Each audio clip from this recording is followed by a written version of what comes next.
নোয়াখালী জেলার সোনামুড়ি উপজেলার নদনা ইউনিয়নের হাটগাঁও গ্রামে এলডিপি কর্মী কামাল হোসেনের বাড়িতে হামলার ঘটনা ঘটেছে। বৃহস্পতিবার 13ই নভেম্বর সকাল 7:30টার দিকে এই ঘটনা ঘটে। প্রত্যক্ষদর্শী ও সরজমিনে পরিদর্শনে জানা যায়, নিষিদ্ধ সংগঠন আওয়ামী লীগের কেন্দ্রীয় কর্মসূচির অংশ হিসেবে বৃহস্পতিবার সারা দেশে লকডাউন কর্মসূচি পালন করা হয়। এই কর্মসূচিতে দেশের বিভিন্ন স্থানে পরিবহনে অগ্নিসংযোগ, ককটেল বিস্ফোরণ ও হামলা সংঘর্ষের ঘটনা ঘটেছে। কর্মসূচিতে বৃহস্পতিবার দিবাগত রাত 10টার দিকে নোয়াখালী জেলার সোনামুড়ি উপজেলার সড়কে অবরোধ করে বিক্ষোভ করে ছাত্রলীগ নেতাকর্মীরা।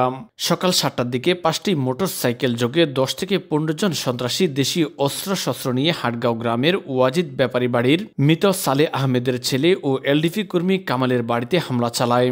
এই সময় বসতঘরে কামালকে না পেয়ে কামাল হোসেনের বড় ভাই ইসমাইল হোসেনের স্ত্রী মর্জিনা আক্তারকে মারধর করা হয়। সন্ত্রাসীরা কামালকে যেখানে পাবে সেখানে হত্যা করবে বলে হুমকি প্রদান করে।